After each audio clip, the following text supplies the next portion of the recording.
been practiced since really Watergate for candidates to release their tax returns and so forth, and he still won't.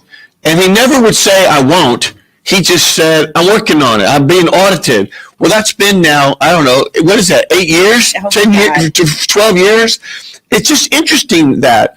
And what's also interesting to me is now he's talking about all these programs. He threw out another one. We're not going to tax tips. We're not going to tax Social Security. I'm like, wait a minute. What about a tax for those that are like worth, pick a number. If you're worth at least $1 billion, I mean, how much money is too much? Exactly. I mean, $1 billion? And let's not forget he's a felon. Yeah, and well, thank you. I mean, let's tell her. I mean, how can you go home and vote for a person who's a felon? Yeah. And your kids are going to know, you talk to your kids about it. I mean, you voted for a felon? Yeah. Really? And let's make sure our listeners know a felon means someone who's already been convicted of a felony crime. So it's not a misdemeanor, but a felony crime. Yes. And this has to be a first ever. It really does. And it's really incredible that people are voting for him. And, I try to understand the other side and I try to understand where the concerns are. But at this point, with everything that's been said, and especially at the rally that was held this past weekend at Madison Square Garden, I'm just like, really? You can still support this? I mean, and what's interesting is there were thousands of people lined up. Yes. It just goes to show you all the meanness that's out there in society and people frustrated and frankly, a lot of just pent up racial tension and people, racist people. I mean, it's just this whole thing. I'm not saying everyone is a racist, but just listen to this clip. I don't know. Oh, we don't have it yet. Are we still trying to get it though, Mr. Producer? Okay, great. I want to hear this clip and I'm going to just read some of it to you. It's horrifying what they said at that show. Everything from Puerto Rico's a dump. Yes. Everything from Latinos, they just love having babies because they don't pull out and they should pull out of our country. I mean, this is foul stuff. Yes. What happened to the dignity of running for president? Exactly. And he even said that United States was a garbage can. Yeah. For immigrants. Yeah. We're going to play this clip because I've got to make sure I tee it up because it's just not only is it awful, but when you just think about it in context, and I've been a Democrat my whole life, but there are some wonderful Republicans. You think about people like Jack Kemp, who really talked about increasing the broad tent for others. When you think about other statesmen like Howard Baker, when you think of Nelson Rockefeller, when you think of even Ronald Reagan was just somehow much closer to the people and issues, and he wouldn't have tolerated some of this stuff. Oh my goodness! There's so many that are retiring and getting out of politics because of Donald Trump. So you're losing some of those good, moderate Republicans, and now it's being taken over by these. Sorry, but crazy people, in my opinion. Yeah. Do you really think they believe this? There's got to be some that just are part of we just got to go through this because he controls the party and we just got to come along. Yeah, there's many of those. I mean, but I just wonder, do they really believe this, that it's okay to talk about Hispanics that way, or it's okay to talk about Puerto Rico this way? It's hard for me to accept that.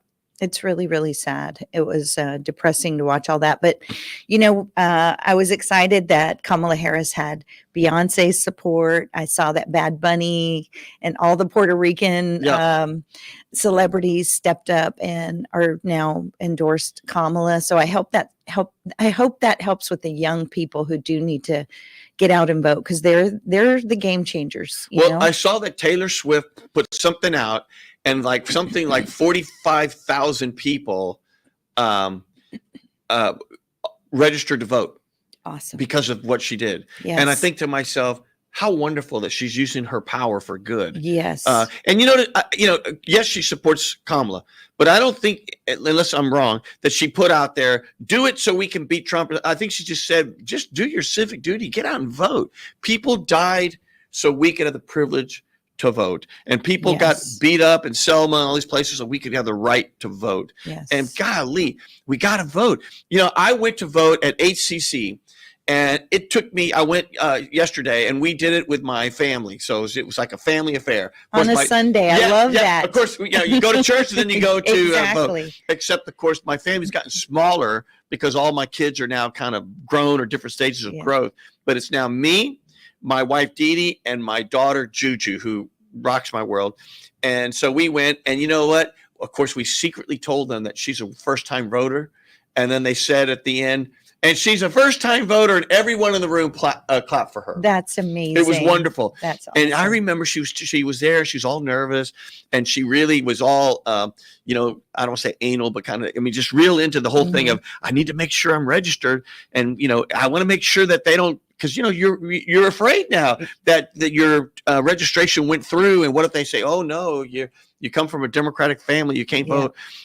So we went online to make sure that it had her name, and we went to vote, and there she was, and she took a long time and she had researched it from like Voters or something like that, one of those, or the Chronicle. And I love all the work that the Chronicle does on these endorsements. Yes. I really do. And it doesn't matter that they didn't endorse me. Everybody knows I ran for mayor. The point is, I'm glad they endorsed, and I'm glad they did the homework and they interviewed us all. And, you don't have to agree with them, but the point is they're trying to do the right thing. So hats off to Lisa Falkenberg and Raj and all those guys are there at the Chronicle. Anyway, going back. So Kamala, was there just like, well, you were also the DNC, right? Did it have that feeling? It did have that feeling, but so many people there, obviously wanted to see Beyonce, and they were wondering, will she perform? She did not perform. Yep. But just her coming out and what she said, it was incredible. And people were they were just so inspired. They left so inspired. Now, did anybody perform? Willie performed. Willie Nelson did perform, and that was incredible also. And he sang some familiar songs. Gosh, now I lost the name of the songs. But yes, he performed. He was incredible. And he said, let's make history and vote for Kamala Harris and to be our first woman president. He said he was ready for it. And that was amazing. And, it was a long wait. And Houston weather, yes, it was hot. I heard that they had a couple of people passing out. Yes, they did. Where I was, I saw a young girl, she was dancing. And then after a while, I thought, oh my God, is she going to pass out? But she was fine. And I didn't see any of that happen right around where I was. And I stood the entire time. Did you really? I was with my daughter. And, they had an area for the elected officials, but I wanted to be with my daughter because I thought, this is such an important election for our young women. How wonderful to be there with your daughter. Yes, it was really important. I had my niece too. And I think about their reproductive rights, and somebody told me, and, they meant well. And they said, I like that the campaign is not focused on her being a woman. It's about her qualifications. I'm like, yes, she's more than qualified for this, way more qualified than the other candidate, but also to be a woman and to have faced discrimination in your life. We all have in the workplace. I'm sure. And to understand what it means to have reproductive freedom. That's a woman understands that. Yep. And so I think that's a very important thing when we go to the polls to vote for and for our daughters. Yeah, no doubt. For me, I understand the reproductive freedom part, but I also just think it's a health issue. It's just a health issue because sometimes, the whole reproductive process and it's a spiritual thing because God is amazing. And it's a miracle. Birth is everything about everything is a miracle. And the human body's a miracle. But you know what? Sometimes there's something wrong with a miracle.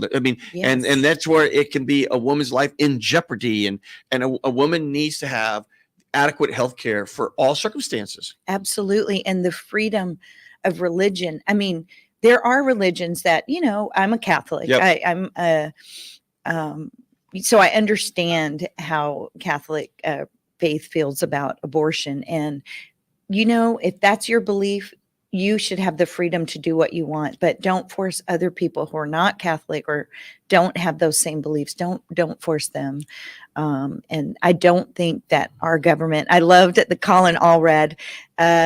He said something about, do you want Ted Cruz in the doctor's office with you? When you're talking about. And I thought, the visual of Ted Cruz being there. You're like ready and push. Ted, what are you doing? Yeah, gross. I would not want that. And that's exactly what we're allowing our government to do when we Donald Trump, he's so happy that he was able to overturn Roe v. Wade, and that's just outrageous to me. I wonder if he really believes it, or that was just part of the base and all that. I mean, sometimes I just wonder, because I think it's the base. Yeah, because now Melania, the wife, came out with she's now pro-choice, I guess. Yes. And it's kind of like, well, where have you been all these years? Right. And by the way, have you told that to your husband yet? Exactly. Y'all have these debates at home? Yes. I mean, I don't know. Let's go back for a second, because the whole concept of the rally here in Houston, did it feel like the DNC? You were there at the national convention. Yes, it had that feeling, Gilbert. It was very, very exciting. People were waiting in line for hours. We stood for hours. The DJ was amazing. So it was very electrifying. They played awesome music and everybody was dancing and singing. And then Willie Nelson came out and, everybody started getting so pumped up. We had wonderful speeches. It was very focused on reproductive rights. So we had some folks from Texas who have struggled with, we talked to women who almost died. One woman said that her body was already she had sepsis and she had to have this surgery, and she had this major scar. And, it's hard to be a woman in Texas right now. And so we heard a lot of stories. I got emotional. I started crying because, 26,000 pregnancies as a result of rape in Texas. That's what the last the last statistic showed. Yes. And, what are these women going to do? I mean, we don't know if they have means to travel outside of our state. We don't know, their socioeconomic status, and we don't know what's happened since then. And we know that we don't have enough support in Texas for young mothers, single mothers. I can't believe that. Say that again. 26,000 pregnancies as a result of rape in the state of Texas since the abortion ban. I can't think of anything worse than that. It is horrible. And you know what? You and I both know what's going to happen. It's going to go back to where it used to be, which is women are just going to go back in the alley and find some Yahoo to do this, and what's going to happen. Exactly. We got hold that though. We got lots of people calling. Oh yes. Who? There's a Judith Cruz, but there was a Catherine. Okay. Judith, let's put in Judith. And by the way, tee up that one thing from the Madison Square Garden. Okay, great. Judith, are you there? I am here. Good morning. Judith, you got me, Gilbert Garcia, with a tip from me with my favorite state rep, and I really mean it for real, Christina Morales. What do you got for us there, Judith? Hey, hi, Judith. Christina. Hey. Wonderful to be here with you. I'm a former HISD trustee and one of the co-chairs for the HISD Bond Advisory Committee. And I'm also an HISD parent.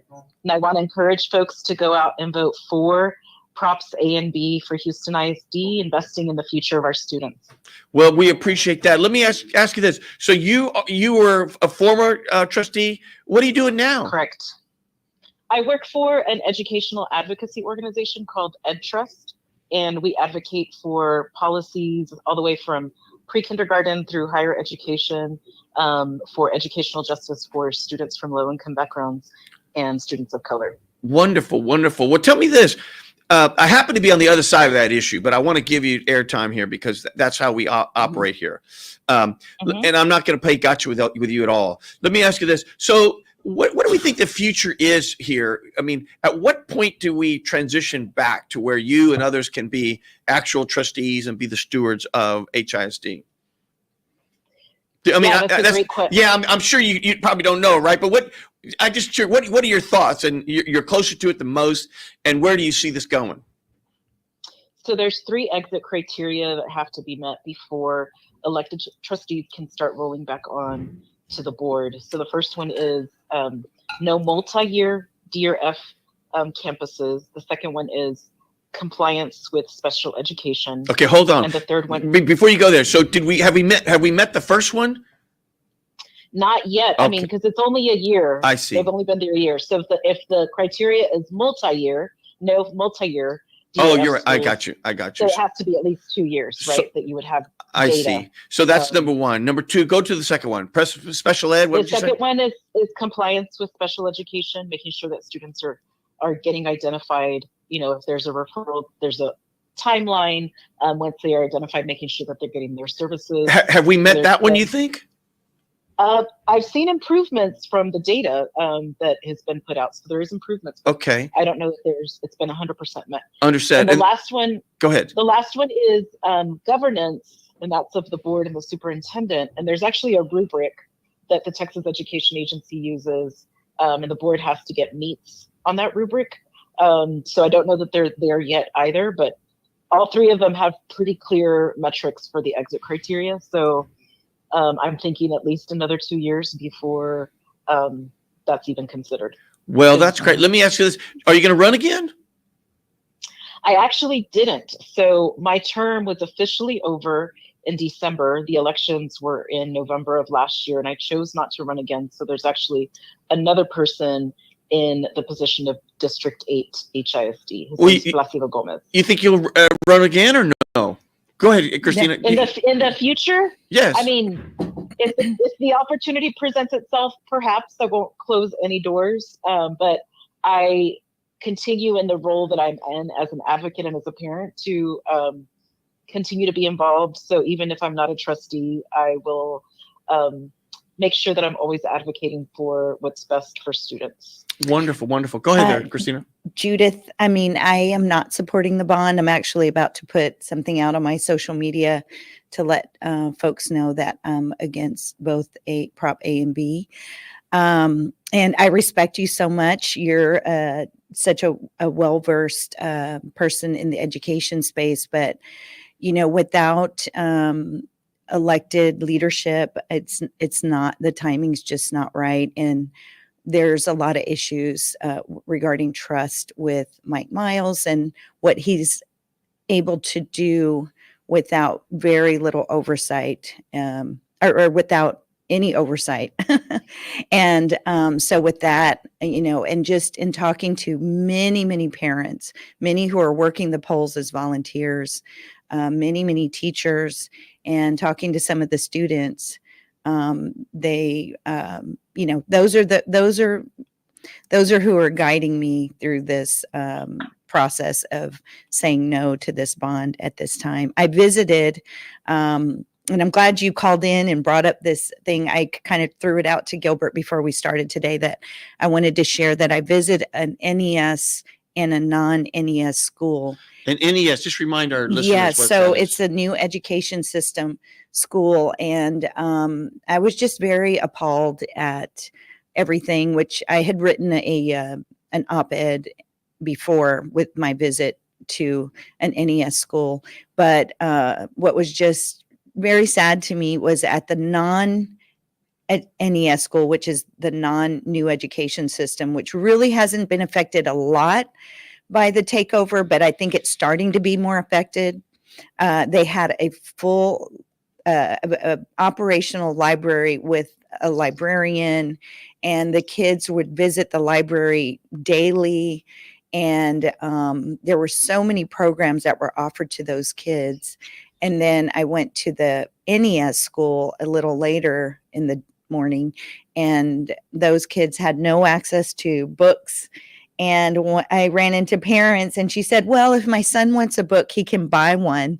And, you know, the neighborhood where the NES school was, you know, those are people of lower income status. And to think that they would have to buy books just to have access to libraries. And one mom who wanted to be supportive of everything asked if the bond would affect the libraries and that they would then have the library returned. So right away, a light bulb went off in my head. Well, the mom wants the library back. The parents want those libraries. And we know, and I think you know as well as I do, that the bond will not affect the libraries, and those will continue to be used as team centers or for children who are advanced, I guess, quote unquote advanced. And so there was no way that gifted and talented children in that NES school were being, allowed to excel in the way I looked at it. And I asked many, many questions. So, and I saw the spin bikes and, I thought, oh my God, I've never seen this in a school, and the timers and kids not being allowed to just be themselves. They were told to be quiet, and they were walking through the hall very quietly, and they got into the classroom and they sat quietly without any welcome from the teacher. They went straight to work. It was very disappointing. I left in tears. Well, Judy, we're not trying to put you in a spot there. Anything? I know, and I just have to be honest. Yeah. And look, we have nothing but respect for you, especially and all people that serve. All people that serve. Absolutely. And the most important thing is make sure, Houston, again, ignoring our positions, all three of us on this call, on this show, vote. Read up on it. Make your own mind. Read up on the facts, not just on the HISD, but read up on the candidates. Just read up on it. If you don't have an idea, go to the League of Women Voters, the Chronicle, or whatever. I'm sure there's other political persuasions that have all the lists of things. At the end of the day, read up and go vote. Judith, what say you about that? Yeah, no, thank you. And same, I respect both of y'all very much. And I think we can have a healthy debate. Absolutely. So this is the thing for me. My vote for the bond and encouraging others to vote for Props A and B is in no means an endorsement of what this administration is or isn't doing. The way I view it is we are very overdue for a bond. Our infrastructure is in desperate need of investment and has been for many years. And the longer we wait, the longer the list of things that need repairs and rebuilds grows longer and more expensive. And during all that time, we have students and teachers in unhealthy and unsafe environments. And typically, districts go out for a bond every 4 to 5 years. And the last bond that we went out for was in 2012. And the last bond that was investments in elementary and middle schools was in 2007. So the current graduating class of HISD, the last bond investment was made before, actually they started kindergarten right before the vote for the 2012 bond. So this is how long we've gone. We've got an entire generation of kids without an investment in our infrastructure. And this is the mechanism that we have as taxpayers to be able to invest in the infrastructure for our schools. So legally, you cannot use your general fund or your operating budget to pay for capital improvements. You can't use it to build new school buildings, and vice versa. You can't use bonds to pay for salaries or any other operating costs. But if we don't go out for a bond, then we are using our general operations money to pay for those patches, to pay for the continued repairs of the HVAC systems and all of the things that are in desperate need of repair. And just like you would invest in your house, even if it's a new house, you're still going to have things that come up and need repairs and need upkeep, especially in a city like ours in Houston. So because we are so overdue, and I've heard lots of folks say, well, let's just wait for this administration to bring us back a smaller package next year. Or the argument I hear a lot more is, let's wait until there's elected oversight. And like we spoke just a few minutes ago when I got on, we don't know what the timeline is. I mean, at earliest, it would be at least 2 years from now before there's even talk about the elected trustees coming back on. And so the longer we wait, the more expensive it gets and the more unsafe and unhealthy our schools are for our children. And so I understand there are a lot of concerns and feelings, and many of them very valid. But our students can't wait. And I feel like it's our responsibility to be able to maintain these buildings for them and be able to give them places where they can thrive. Well, we Yes. appreciate you being on the show. We really appreciate it. We want to have all points of view here on everything all the time. Judy, thank you for calling in. Yes. Thank you for the opportunity. Y'all Thank have a you, great Judith. day. You too. We too. Bye. Bye-bye. Now there was an old show. By the way, do we have another caller there? Okay, because I want to do. There's an old show called Paul Harvey, and he would go the rest of the story. Well, in a moment, I'm going to give the rest of the story, but I didn't want to put her on the spot. But let's first get this other caller in. It's funny, while we're waiting for the caller, both the Republican Party and Democratic Party came together Isn't to that say no. interesting? It was And that never happened. unbelievable. How often does that I happen? mean, not in a very long Yeah. time in the current political climate. Like never. Never. That's like saying and dogs and cats. I forgot what movie that was. Playing together. Let's get this next caller here. Yes. And then I want to give the Paul Harvey rest of the story on this issue. Who do we got? Who we got? We have Kate. Kate, are you there? Yes, hello. Hello, Kate. You got me, Gilbert Garcia, with a tip from me, talk, inspiration, and prayer with Representative Christina Morales. What do you got for me? Hi, I was just wondering, what are like things the city or the state has been doing to like encourage voting? Because I went to go vote the other day, and I didn't see like a lot of young people like they're voting. So I wanted to know like what programs or initiatives have been done to like encourage that. The answer to that is I don't quite know, but I can tell you a couple of things. First off, I think the city's done a great job of extending early voting. That's one. Number two, they've really made early voting accessible because it's a broad range of places to go. I think you can see the Chronicle and others are constantly putting out, recommendations on who to vote for, et cetera, but also just talking about voting. And no doubt we've all been bombarded with text messages and ads and so forth. I know that Metro is giving people free rides to the polls. I know that Uber is going to do 50% off on election day for rides. So is it enough? Probably not. What are we doing for young people? The answer to that is I'm not sure, but I know that what you see these celebrities, and I think we mentioned earlier that Taylor Swift is encouraging people to vote and register. And as soon as she hit a tweet out, like 45,000 people registered, young people. We can always do more. What says you? How can we reach you? What's the best place? I'm assuming you're a young person. What's the best place to reach you and how, so that you're fully aware of where to go and informed on the issues? I think, through like social media is probably the easiest way to reach young people, because, they're not really reading the Chronicle or anything like that. So I think like through phone is the best way. Mm-hmm. Well, one thing for sure, make sure you tell all your friends. We want you to do your part if you don't mind. And I'm not so bold as to tell you do your part, but we hope you do your part. Let all your friends know elections are important and it impacts so many people. And I'm not here. Everyone knows I'm a Democrat. Everybody knows. But at the end of the day, I'm not even going to say vote for this or that. I'm going to say just vote. Make your voice heard. And do your research. Do your research. Yes. Hopefully we gave you a couple of tidbits there. Yes. Oh, look into the Reach app. It goes into your contacts and it can help you formulate text messages to send to your friends and family to make sure they're voting.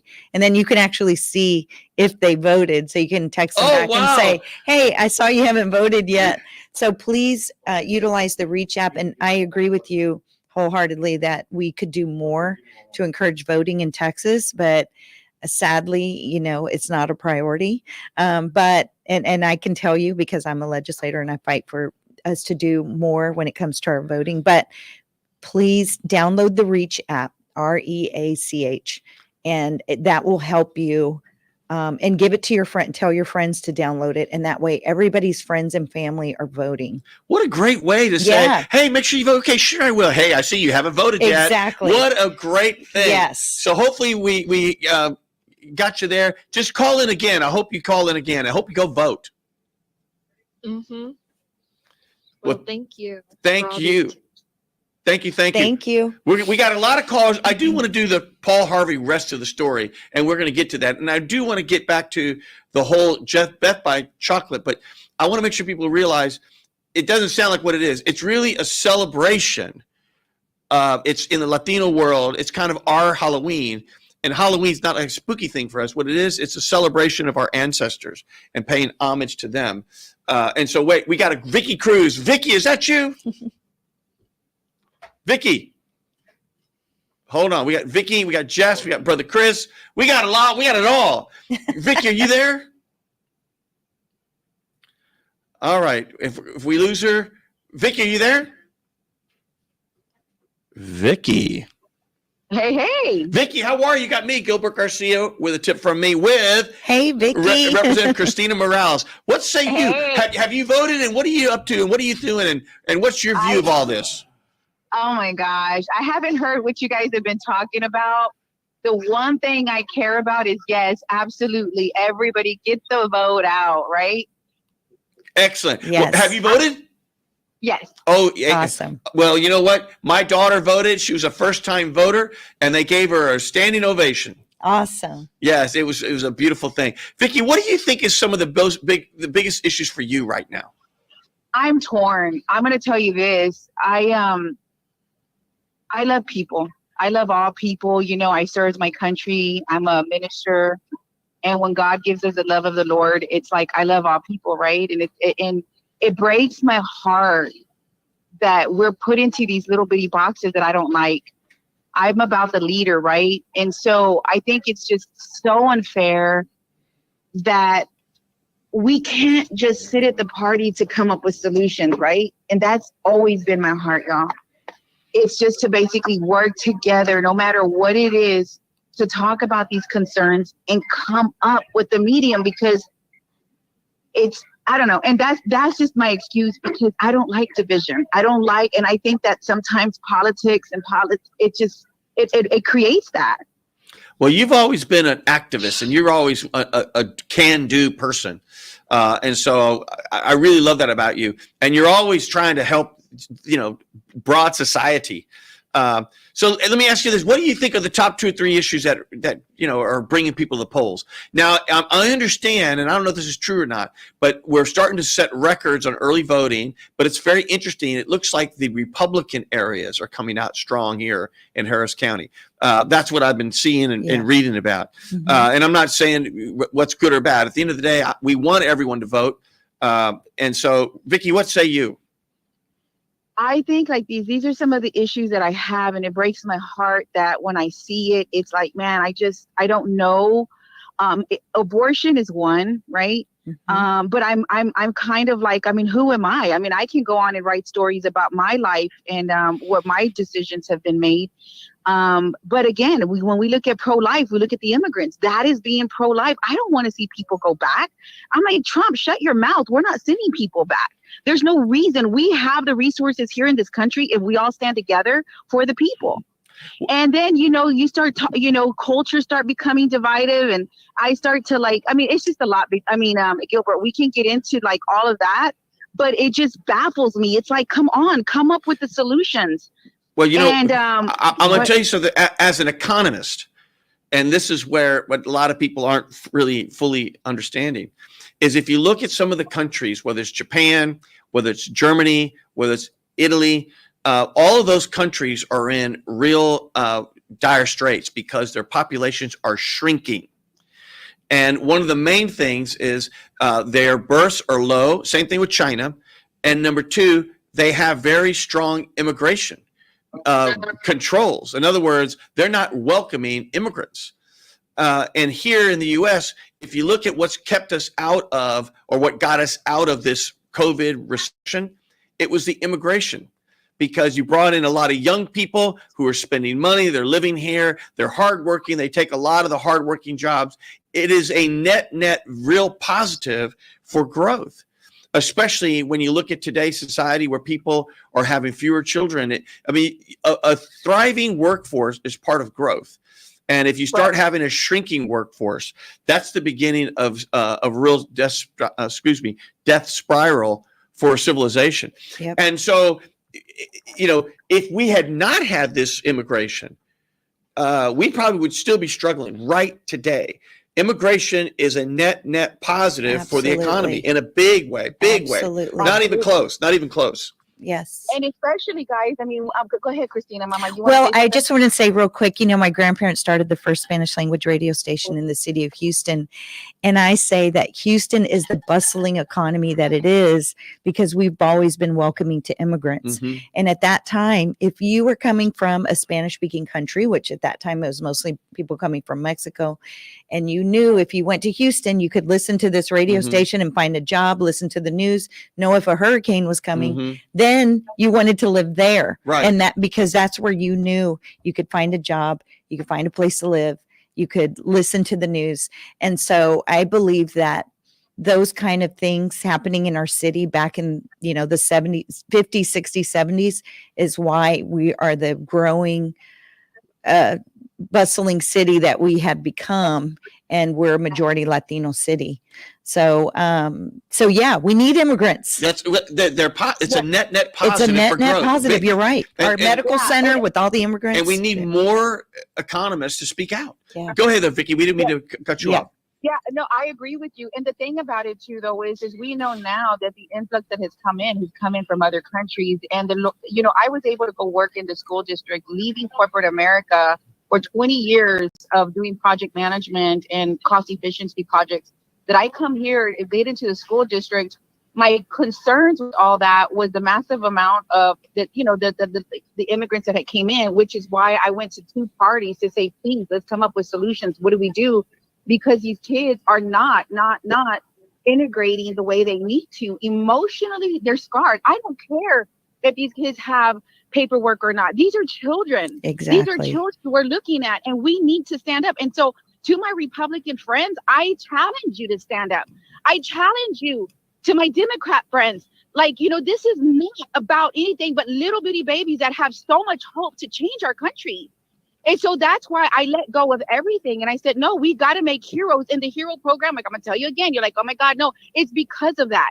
It's because, and then right now I'm working on my dissertation for my doctorate's degree to say, no, these little kids, they don't need to go back. We have what it takes, especially for the Latinos. I know that it was more than Latinos that came, Hispanics that came in here.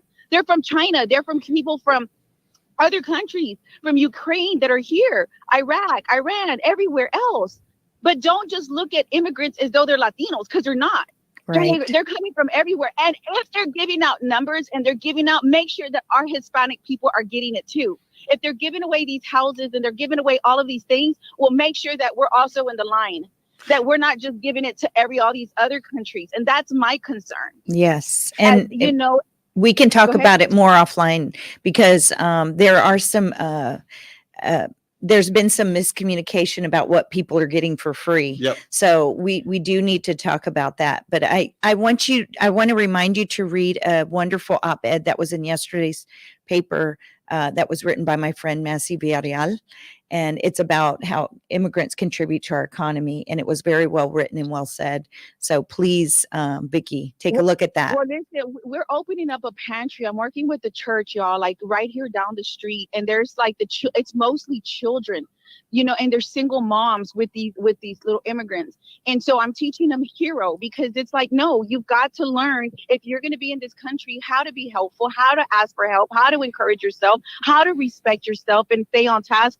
And so these little kids are going to go out there, Gilbert, and we're going to do projects. We're going to show them how to work, and we're going to show America que sí se puede, And so it's not about a party thing, and I cannot stand being put in a party. I mean, I think that we could do. I don't even want to talk about the candidacies, right? I don't. It's like, but it's about the people. It's like we can't just leave it into the politicians' hands. We all leaders, because I mean, gracias a Dios, Christina, you're there and you are a leader, but you were always a community leader before you became a politician. That's right. And so you've always been one, and to basically make change and be a voice. And so go ahead. No, you go. Finish your thought. No, and so my thing is as we continue to grow and to come up with solutions for the people, and it's not just Hispanics, it's for all people, but to bring the integration in. Yes. For all children. And that's my number one thing, y'all. It's the kids. Yes. And I love that about you. Kids are the kids are the future. And so anyway, we got to stay kingdom minded, focused, because at the end game, we got to live heaven on earth, because all of this is not going to divide us. It's not going to divide us as a person, as a believer. And God came for the world. That's every religion, every person, every sin, everything, to basically give us freedom. And that's my end. Thank you. Man, you know what? I'm like hugging you right now. I know. I'm like, that should be a commercial because it's beautiful, or it Let's should be a stay focused song. on the kids. Vicki, thanks for calling in. Hey, Gilbert, look at your text. I'll talk to you later, guys. Okay, dear. Okay. Okay. Before we go to the next caller, I want to show that clip. And by the way, the one we're going to put on this clip of Madison Square Garden rally. And again, just remember, folks, if you want to talk about parties, there's a key fundamental difference away from this issue or that issue, which is, do you think the government has a right to make sure that people can, have a good, decent life, a good job, a good health care? Do you believe that government should be involved in our lives or not? And the Democratic Party, that's what we believe in, that government's role is to make our lives better. And so that's really the big difference. If you leave it to just no government, but bad things are going to happen. There's no regulation. If there's no rules, remember, it was always the unions and the working people that created things like 5-day work weeks, health insurance. I mean, all these things, they didn't just happen. You had to make them happen. And so at the end of the day, it's about government to make sure that our meat's inspected, the drugs that we take have been tested. You can go on and on and on about the positive role that government does. When there's a storm, boy, everybody wants the government then, right? When FEMA and everybody needs support. But so there you go. That's my view. I want to show this clip here, and let's go back, because this is the rally. This comes straight from the news. So let's hear that. Ready? Let's go. Live in the studio with more on all of this fallout. I don't hear it on this. Viral. Like, what were they thinking? Viral indeed. It's being called toxic. Choose your word. It's disgusting. At this point, right? They had the nonprofit Voto Latino calling these remarks racist, degenerate, and also very dangerous too. And some of the most influential Puerto Ricans on the planet, like J-Lo and Bad Bunny, now lending support to Trump's opponent Kamala Harris. Following these remarks, the campaign doing damage control, saying that joke does not reflect the views of the President Trump or the campaign. And here now is comedian Kill Tony Hinchcliffe's controversial joke and the governor's swift response here. I don't know if you guys know this, but there's literally a floating island of garbage in the middle of the ocean right now. Yeah. I think it's called Puerto Rico. I must stand here as the governor who represents 1 million Puerto Ricans and 1 million Dominicans and say we stand together. We stand together and call out such vile hatred spewed against our friends and our neighbors and indeed, this case, American citizens. All right, that's the governor firing back at that joke in real time at the United Bodegas of America Gala here in the city, home to one of the largest Puerto Rican communities in the country. The mayor also speaking out too, calling those remarks unacceptable and saying hate has no place in the city. Now, Hinchcliffe's jokes are also mocking Latinos and black people too at the rally. But that is not where the divisive rhetoric ended. Trump's childhood friend calling Trump's Democratic rival Kamala Harris the Antichrist, among other crude comments. Let's go ahead and I want to find the whole clip. That's not the clip that I was looking for. Let's see if you can find it, Mr. Producer, which is, he's got like a 3-minute clip of the actual comedian. And, look, I understand comedy. All right, Trump But this also isn't unveiled a comedy hour. This is actually someone running for president, and this is like one of the opening people speaking at his rally. And it's like, did anybody check to see what he's going to talk about, or did anyone background check of what his views are, or tell him this isn't about your comedy routine? This is about real people and real issues. It's just a complete failure all the way around. See if you can find that, if you wouldn't mind, Mr. Producer. I want to go back to the Paul Harvey rest of the story. And I know we got lots of people on hold, but I want to make sure I get this in. I'm going to probably have to have Christina already again, because there's so much to talk about with her. So, Christina, it seems to me, if you look at Metro, and everybody knows I was chairman of Metro and all that, we went through a process of several years of studies to really come up with the rail lines and applying for federal funds, knowing exactly what we were going to do, projections, engineering studies. And you had to do all this prep work for years. And then, of course, we borrowed $660 million. And then to build the rail line, and most of the over $2 billion that was used, part of it was our money, meaning the taxpayers that give money to Metro. But $1 billion, or almost $1 billion, or roughly half, came from the federal government. And what's interesting is you got all these wannabe bloggers, and they're frustrated. They want to be Metro chair, to always dog in that. But where are they to talk about this bond issue? This is $4 billion. This is like the entire, this is bigger than the entire discretionary budget of the city of Houston. Bigger. Wow. We pay the police, that budget's about $1 billion. The fire's about 600 million or so. Think about that. 3 times the size. So here you are, they want to spend over $4 billion. And where's the plan? I haven't seen it. I mean, in other words, they should have, and we're going to build this school, this school, this school, this school. They're going to do this, this, this, this. And has anyone considered that education is changing? I'm on the board of a nonprofit in New York, and we used to have, all these kids, and they were always coming into the classroom. But we're learning that how to use technology today to use things that are hybrid, where they're in class and sometimes they're online. What is the classroom of the future going to look like before you invest all this money? And HISD is shrinking. It's shrinking. It's not growing. Is anyone taking all these things into account before you just write a check for over $4 billion? I know the people who want to write a check. Now, I respect Judy, that's of course, but they're mainly all the people that are going to benefit from the issuance of the bond. And they're all the people that want to build the stuff. There are interests.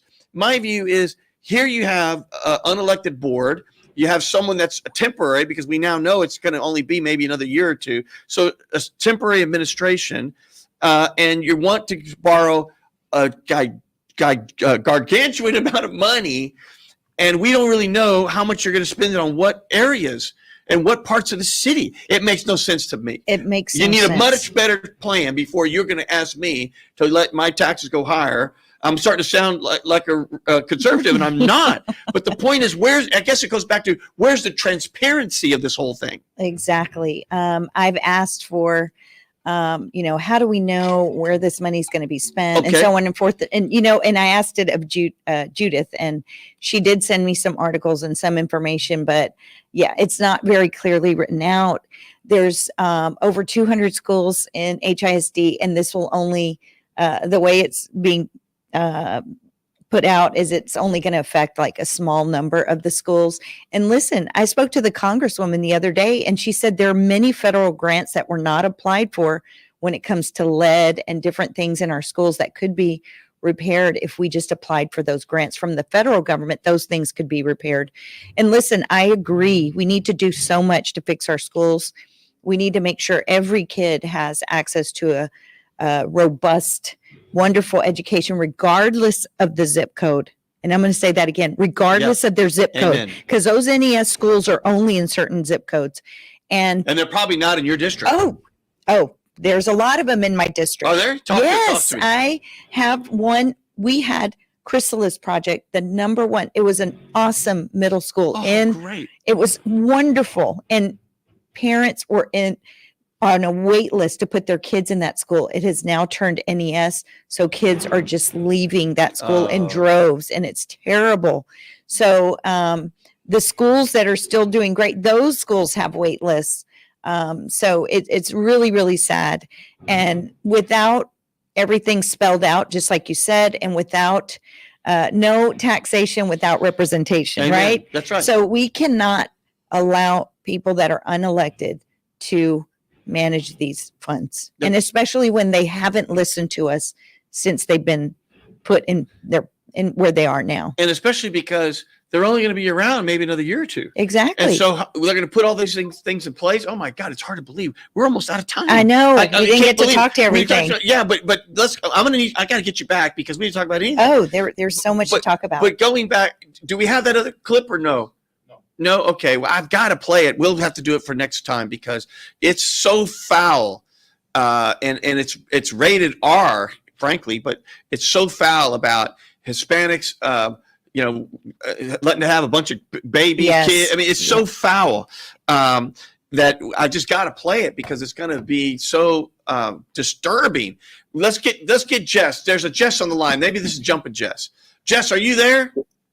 Yes, sir, Mr. Gilbert. Hey, Jesse. Jesse, how are you? You got me, Gilbert Garcia, tip from me with Representative Christina Morales in her blue outfit. What do you got? I'm too blessed to be stressed. Amen. And I just want to tell Christina, thank you very much for the Death by Chocolate event. It was a great event. I'm glad you were there. Gilbert for being for a sponsor. Thank you, Gilbert, for allowing me to attend. And Christina, thank you for your service and your voice and the foundation and all that you do. Thank you for the mural you put out. And I want to thank Gilbert again for the producing the video we put out, Vamos Ovatad, that had the mural in the video. So it was great. But the reason I'm really calling is to tell everybody that Denver Harbor is an early voting site. It's really kind of new. So a lot of people aren't going there in the numbers they should be. So I want everybody, please, if you're looking for a place with a short line or no line, go to Denver Harbor, 6402 Market, a block off I-10 East and Crest Street. And it is open to everybody and no lines. And I want everybody to encourage our people, please go to Denver Harbor to vote. And again, no trust, no bond. And don't be a tonto. Vote pronto. There you go. Thank Love you, Jeff. it. Thank you for calling in. I want to give a shout out to something that we happen to be sponsoring our firm, and that is we're going to have the 15th annual Senior Citizen Saturday, which is November the 2nd, and it's going to be there at the Greater St. Matthew's Church on 14919 South Main. They're selling tickets at the door. There's going to be a bunch of concerts. Lots of activity. It's going to be beautiful. We're one of the sponsors. It's a citywide event. It's going to be wonderful. I've been before. There's lots of action. The health fair starts at 2. The pre-show starts at 3:30 and the concert's at 4. Lots of great people. Lots of great stuff. So 15th annual Senior Citizens Saturday on November the 2nd. So once again, Brother Chris, let's get him in. Brother Chris, you got me, Gilbert Garcia, with Christina Morales. What do you got, pal? Thank you for taking my call, Gilbert. You and Christina. I won't be long, but I will be strong, and I definitely won't be wrong. Gilbert, you make Love an it. point. How does somebody want us to give them a $4 billion check, but they'll even talk to the people, listen to the people, listen to the parents, listen to the employees, and then you have a board that's not elected? That's crazy, Gilbert. I love the way you put that, you and Christina. And then we're going out, young people, we must meet them where they are and teach them their history. You know, we got to go to these hip-hop stations. You got to go to social media, but we also got to educate them and teach them. You follow me? I heard when you called them, how to get the young people involved. Well, we must reach them where they are. We must go to the hip-hop stations, do things that they like. We must educate them, get them information in a way they're going to understand it. And in the words of Dr. Martin Luther King, in the end, we will remember not the words of our enemies, but the silence of our freedom. Because that was wrong. Donald Trump did not have presidential rally. He had racial hate rally. That incident last night in Malfoy, boy, that was a racial hate rally. It was an attack on Hispanic people, Puerto Rican people, all white alike. But I never noticed he didn't say anything about those European people. Y'all know what I'm talking about. Y'all were talking the Africans, the Congolans, the Haitians, the Venezuelans, the Puerto Ricans, and the Hispanics. But he never said anything about the European people. Not that it would be right. But y'all know Edmund went on pure racism, make Gilbert, you Christina kill for people to go work the next time. I'm saying, remember, people, go vote. In the words of Caleb, when he saw they went into the land of the giant and started dying, they came back and reported to to Joshua. They big. They're giant. Yes, they are big, but we can take them. We can take them. I love it. You know, Brother Chris, I'm ready to take the hill. You just point. What hill? And I'm going to go take it, man. Let's do it. We can take it. Well, we can take these. We can take these Republicans. We can take that mega party, make America great.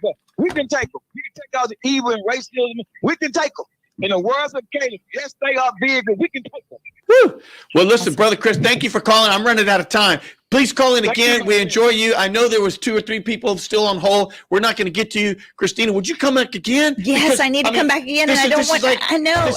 Listen, our Death by Chocolate was hugely successful. Thank you for sponsoring. We raised, I think, 100,000, but I'm gonna. It'll be, of course, every year gets better and better. We did a mural, and thank God you did the video in front of the mural. El Poder. Latinos have el poder, the power to change the next election. We're doing another mural. Oh, how wonderful! I'm so excited. We've got Donkey Boy and his friends who stepped up and said, "Hey, we want to do a mural too. It's going to be in the East End off of Harrisburg. We're going to be publicizing that very, very shortly, and it'll be done before Election Day, so we can get our young people out to vote." Well, you know, I'm going to take a look because I think I want to have you back, and it'll be really the election show, frankly, because it'll be right before the election. Okay, day. great. And because we didn't get a chance to talk about all this, and I want to go back into the whole HISD because I think that's critical, and I didn't want to put anyone on the spot, but at the end of the day, I just think that. I'm about to be out of time. Let's tee up the music. Boy, come back next week. This is Gilbert Andrew Garcia. Listen to my radio show, A Tip from Gilbert. Talk, inspiration, and prayer every Monday from 11 a.m. till noon on Houston's gospel leader, KWWJ. 1360 AM and streaming live on kwwj.org. Listen on the legendary KYOK 1140 AM and streaming live on kyokradio.org. KCOH 1230 AM, The Source. On Sand Geek Radio 95.1 FM 1460 AM. And Aliento Radio 101.7 FM and 1540 AM. Call in at 832-570-8075 and follow me on social media. See you then.